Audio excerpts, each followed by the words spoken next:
सुभद्रार official website रे आसी पहुँची जाइए एवं ये सुभद्रा ऑफिशियल वेबसाइट रे आप देखिपे ऊपर अधिकारी लॉगिन गोटे आइकन ये आपको शो कर ना कि तेणु जो अधिकारी लॉगिन अच्छी आम कौन करवा ना तापर क्लिक करवा। ये देखो सीएससी लॉगिन आस जाइए सीएससी लॉगिन रे आम क्लिक करवा जेहेतु आम सीएससी पाई काम करुचु ठीक अच्छे सीएससी रे आम एबे लॉगिन कर देखु इनिशिएट लॉगिन देखा इनिशिएट लॉगिन रे आम क्लिक करवा टाइप लॉक अच्छी तेणु डेट आसिले या ओपन करा जीवो किंतु मु काली पूर्व जो साइट ओपन है से या लॉगिन करी पेज टी सेव करनी से वेब पेज टी ओपन होची है आपको यहपर एक मेसेज शो कर वेलकम बैक एवं आपंकर आईडी उपर शो कर आईडी शो है आपन को दुईटी ऑप्शन शो कर गोटे हूँ न्यू एप्लिकेशन और तले देखिपे सबमिटेड एप्लिकेशन न्यू एप्लिकेशन जो मानकर नुआ आम फॉर्म टी को फिल करवा आउ सबमिटेड जो गुड़ाक आम ऑलरेडी सबमिटेड कर सारी देखा तेणु काली राति साइटा बोधे टेस्टिंग मोड रे लॉन्च करा जाइथिला ओपन होता किसी समय पाई से समय मु सबमिटेड कर देथिली एबे एबे साइटा आउ खोलू नहीं एबे ओपन होनी बोधे पुणी लॉक कर दिया है टेस्टिंग मोड पाई खोला होता तेबे मु काली सबमिट कला परे देखि परथिबे व्यू ऑफ सबमिट एप्लिकेशन पर मु क्लिक करूची वर्तमान सीरियल नंबर 1 देखौथिबो आपन को एठी एप्लिकेशन डेट देखौथिबो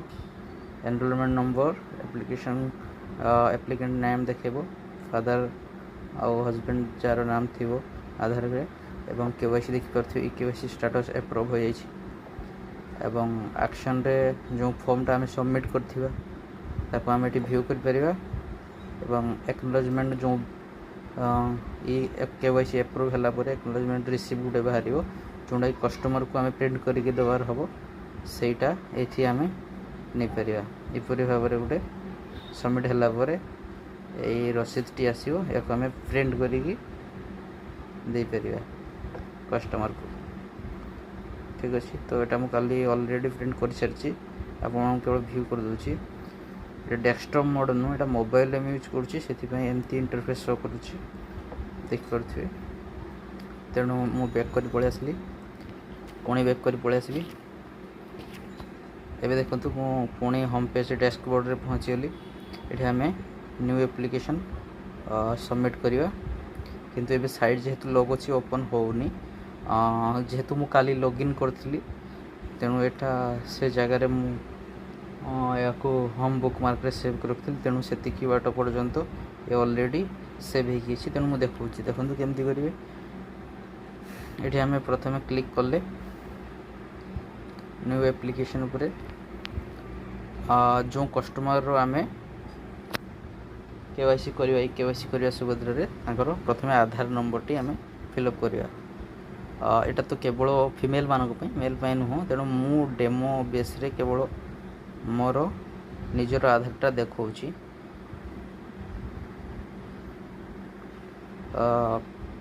एथिरे जदि आपण माने चेष्टा करिवे कोनोसी मेल पर्सन एप्लिकेशन को सबमिट करने तेरे कौन इंटरफेस शो कर जापर ये देखो यूजर कंसेंट गोटे आसला यूजर कंसेंट रे आपण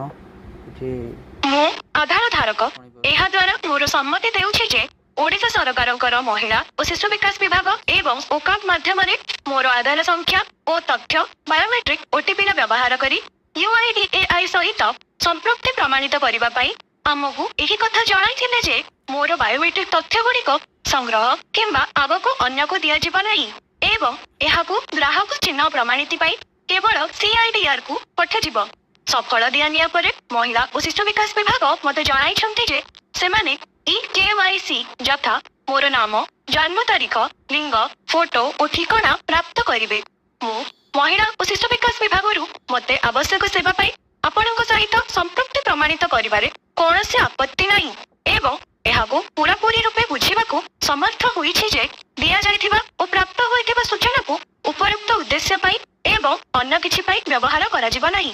ମୁଁ ଏହାକୁ ମଧ୍ୟ ବୁଝୁଛି ଯେ ମହିଳା ଓ ଶିଶୁ ବିକାଶ ବିଭାଗ ଏହି ଦିଆନିଆରେ ପ୍ରାପ୍ତ ହୋଇଥିବା ମୋର ବ୍ୟକ୍ତିଗତ ପରିଚୟ ତଥ୍ୟର ସୁରକ୍ଷା ଓ ଗୋପନୀୟତା ନିଶ୍ଚିତ କରିବ।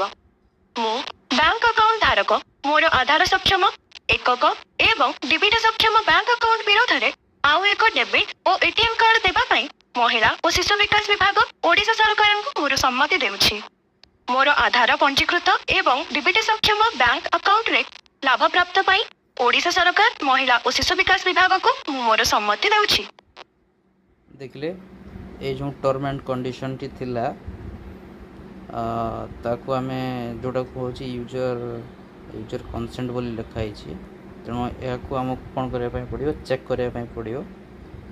এটা ଅଟୋ ଫିଟେଡ଼ ଗୋଟେ ଭଏସ୍ ରହିଛି। ତେଣୁ ଆମେ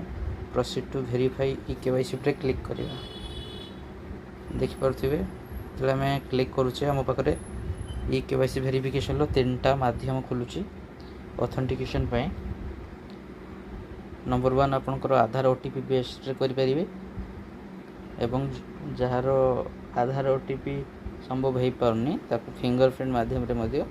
କରିପାରିବେ, ବାୟୋମେଟ୍ରିକ୍ ଲିଙ୍କ୍ କରି ଏବଂ ଆଇ ସ୍କାନର ମାଧ୍ୟମରେ ଆମେ କରିପାରିବା। ତେଣୁ ଏବେ ଦେଖନ୍ତୁ ଆମେ କ'ଣ କରିବା, ଆଉ କିଛି ଆଧାର OTPରେ ମୁଁ କ୍ଲିକ୍ କଲି, ଷ୍ଟାର୍ଟ KYC କରୁଛି। ଯେହେତୁ ମୁଁ ମୋର ନିଜର ଆଧାରଟିକୁ ଏଥିରେ ଲିଙ୍କ୍ କରିଛି ତେଣୁ ଆଧାର OTP ଭେରିଫାଇ ହେବାର ସମ୍ଭାବନା ନାହିଁ। ଦେଖନ୍ତୁ ମୋର OTP ଆସିଗଲା। ମୁଁ ଏଠୁ କପି କରିକି ଏଣ୍ଟର ଆଧାର OTPରେ ପେଷ୍ଟ କରି ୟାକୁ ଏବେ ଭେରିଫାଇ କରୁଛି। ଏଠି ଦେଖନ୍ତୁ ଇନଭାଲିଡ୍ OTP ଟୋକେନ୍ ଦେଖାଉଛି। ଆଚ୍ଛା ଠିକ୍ ଅଛି, ଆମେ ୟାକୁ କାଟିକି ପୁଣି ଥରେ ପେଷ୍ଟ କରିନେବା। ଏବେ ଭେରିଫାଇ କରିବା, ଦେଖିବା। ପୁଣି ଦେଖାଉଛି, ଦେଖନ୍ତୁ ଇନଭାଲିଡ୍ OTP ଟୋକନ୍ ନମ୍ବର। ବୁଝିପାରିଲେ? ତାମାନେ ଏବେ ସାଇଟ୍ଟି ଯେହେତୁ ବ୍ଲକ୍ ଅଛି ତେଣୁ ଏହା ଦେଖାଉଛି। ଆଉ ସାଇଟ୍ଟି ସମ୍ପୂର୍ଣ୍ଣ ଅନ୍ ହେଲା ପରେ ଆପଣମାନେ ଦେଖିପାରିବେ। ଧନ୍ୟବାଦ।